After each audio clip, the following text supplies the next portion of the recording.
Hello guys, welcome back to sociology classes. Today our topic is आत्महत्या के कारण, okay, causes of suicide. Okay, so we start this video on this topic, causes of suicide. Okay,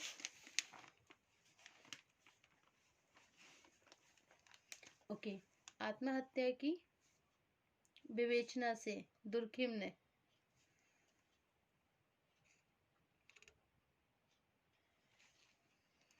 अनेक उन कारणों का उल्लेख किया है जिनके आधार पर समय समय पर आत्महत्या की विवेचना की जाती है। ओके, दुर्खिम से पहले मनोवैज्ञानिकों, जीववादियों तथा भौगोलिकवादियों ने यह स्पष्ट किया था कि व्यक्ति कुछ मानसिक, जैविकीय तथा प्राकृतिक दशाओं के प्रभाव से आत्महत्या करते हैं। ओके, इसी आधार पर आत्महत्या के विभिन्न प्रकारों जैसे उन्मादपूर्ण आत्महत्या, संवेगात्मक आत्महत्या, निराशापूर्ण आत्महत्या आदि का उल्लेख किया गया है। ओके, दुर्खिम ने ऐसे सभी कारणों की निरर्थकता को स्पष्ट करते हुए आत्महत्या की सामाजिक कारणों के आधार पर व्याख्या की है। इसलिए आवश्यक है कि आत्महत्या के मनोवैज्ञानिक, जैविकीय तथा भौगोलिक कारणों पर दुर्खिम के विचारों को समझने के लिए उन सामाजिक दशाओं का विस्तार से उल्लेख किया जाए जो दुर्खिम के अनुसार आत्महत्या का वास्तविक कारण है। ओके, तो फर्स्ट क्या है? मनोवैज्ञानिक दशाएं, मतलब साइकोलॉजिकल कंडीशन। ओके, मनोवैज्ञानिक दशाओं में विभिन्न विद्वानों ने स्वभाव संबंधी विशेषताएं, मानसिक बीमारी, संवेगात्मक अस्थिरता, उन्माद तथा पातक की भावना आदि को आत्महत्या के प्रमुख कारणों के रूप में स्पष्ट किया है। दुर्खिम के अनुसार इनमें से किसी भी कारण के आधार पर आत्महत्या की विवेचना नहीं की जा सकती। फर्स्ट है स्वभाव संबंधी विशेषताएं। मनोवैज्ञानिकों का मानना है कि कुछ व्यक्तियों का स्वभाव आत्महत्या के लिए अधिक अनुकूल होता है। जो लोग जीवन में बहुत अधिक आराम की कामना करते हैं, अधिक भावुक होते हैं, अधिक मनोरंजन पसंद करते हैं तथा स्वभाव से अंतर्मुखी होते हैं, उनके शांत रहने में थोड़ा सा व्यवधान पैदा होने से वो विचलित हो जाते हैं। आत्महत्या इसी का परिणाम है। दुर्खिम ने अपने अध्ययन में पाया है कि व्यक्तिगत स्वभाव और आत्मा के बीच कोई सह संबंध नहीं है।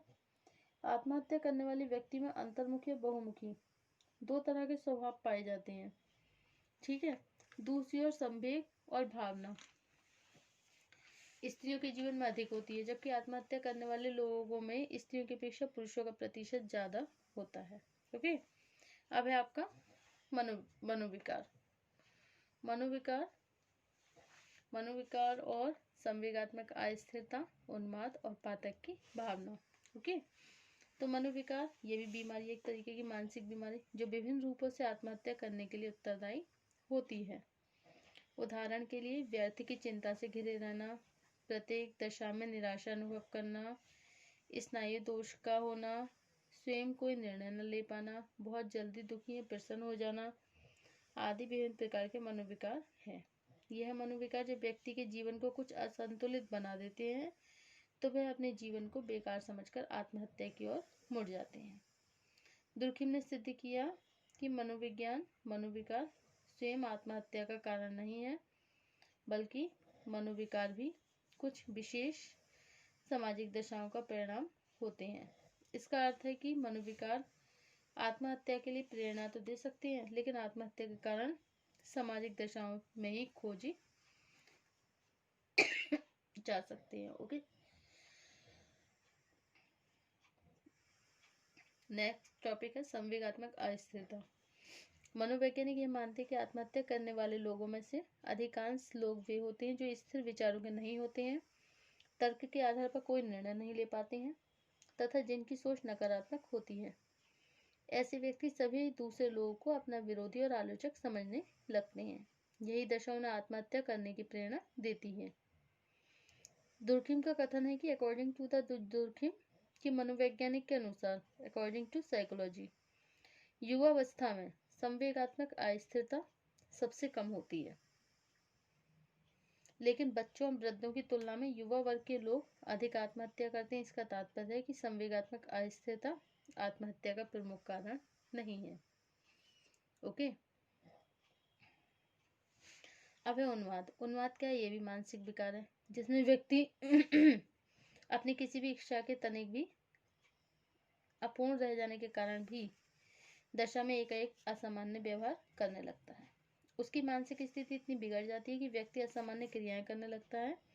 अक्सर उन्माद की दशा में अकेला होने पर व्यक्ति आत्महत्या का शिकार हो जाता है।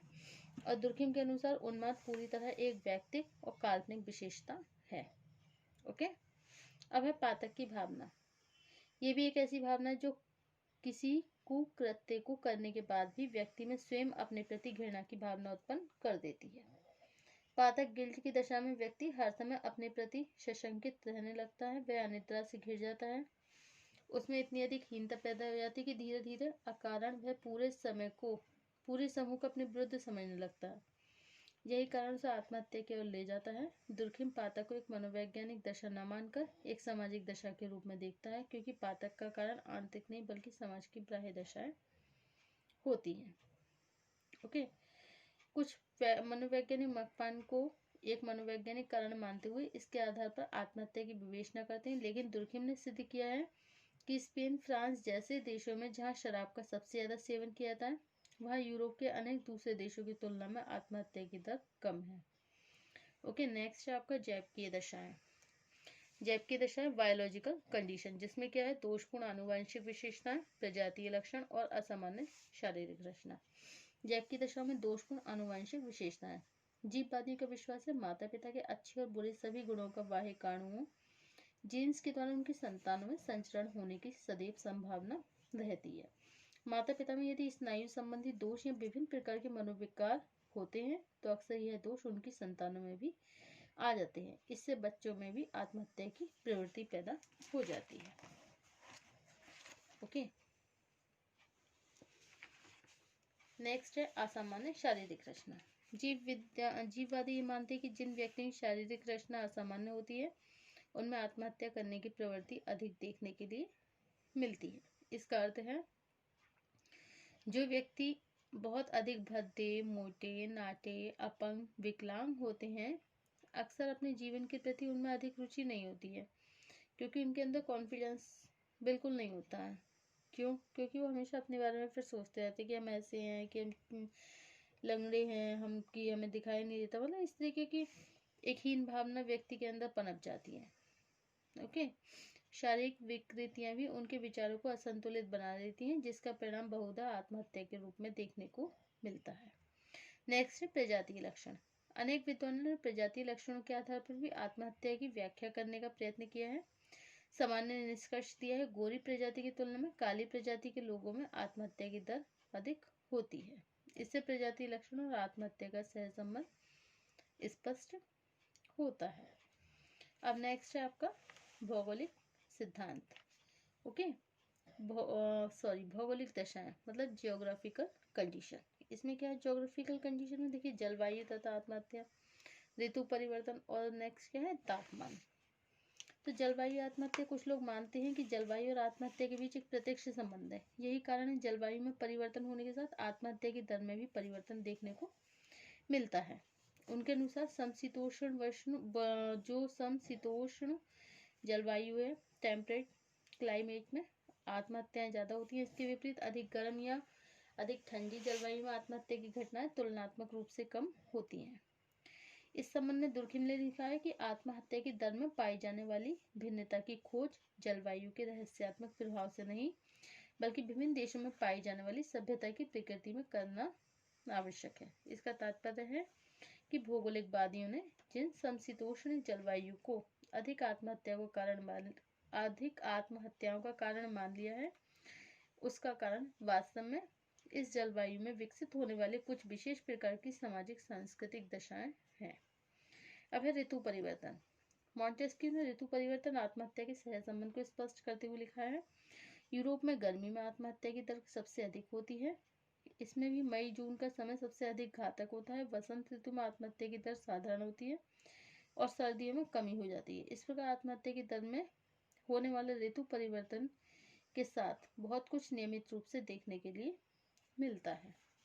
ओके, अब नेक्स्ट है आपका तापमान। फेरी जैसे प्रमुख भौगोलिकवादियों ने निष्कर्ष दिया है कि तापमान तथा आत्महत्या के बीच एक प्रत्यक्ष संबंध है। अकॉर्डिंग टू दुर्खिम ने निष्कर्षों की आलोचना करते हुए बताया कि तापमान के थर्मामीटर का आत्महत्या से कोई संबंध नहीं है।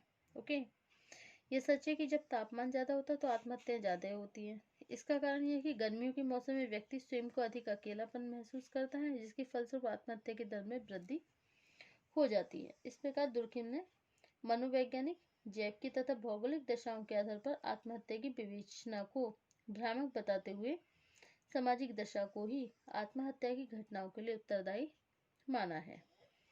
ओके, अब क्या है इसमें, नेक्स्ट टॉपिक है आपका आत्महत्या के सिद्धांत। ओके, तो दुर्खिम ने आत्महत्या के मनोवैज्ञानिक, जैविकी तथा भौगोलिक कारणों को अस्वीकार करते हुए यह निष्कर्ष दिया है कि आत्महत्या क्या है, एक व्यक्तिगत घटना नहीं है बल्कि एक सामाजिक घटना है। ओके, वास्तव में मनोवैज्ञानिक तथा जैविकी दशाएं अपनी प्रकृति से वैयक्तिक होती हैं, इसके लिए उनके आधार पर आत्महत्या की विवेचना नहीं की जाती। दुर्खिम के शब्द में सामाजिक पर्यावरण की कुछ दशाओं का आत्महत्या के साथ प्रत्यक्ष और स्थायी संबंध होता है, जबकि जैविकी तथा भौतिक दशाओं के साथ आत्महत्या का संबंध उतना ही अनिश्चित और अस्पष्ट होता है। इसका अर्थ है यदि आंकड़ों के अनुसार यह स्पष्ट हो जाए कि पुरुषों की तुलना में स्त्रियां कम आत्महत्या करती हैं, तो इसका कारण यह नहीं कि जैव के आधार पर पुरुषों में आत्महत्या की प्रवृत्ति ज्यादा होती है, बल्कि इसका वास्तविक कारण यह है कि पुरुषों की तुलना में स्त्रियों द्वारा सामूहिक जीवन में काफी कम कंप्रोमाइज किया जाता है, जिसके फलस्वरूप सामूहिक जीवन अच्छी या बुरी दशा में उन्हें अधिक प्रभावित नहीं कर पाता है। दूसरे शब्दों में कह सकते हैं आत्महत्या का सामूहिक चेतना से एक घनिष्ठ संबंध है। ओके, अब तो नेक्स्ट टॉपिक होगा हमारा सामाजिक शक्तियां एक समाज के सभी व्यक्तियों को समान रूप से प्रभावित क्यों नहीं करती। Okay,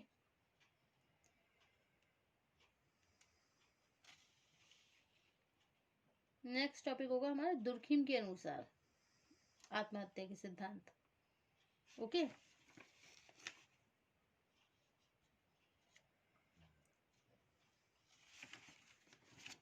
okay, thank you for watching my YouTube channel. Thank you so much.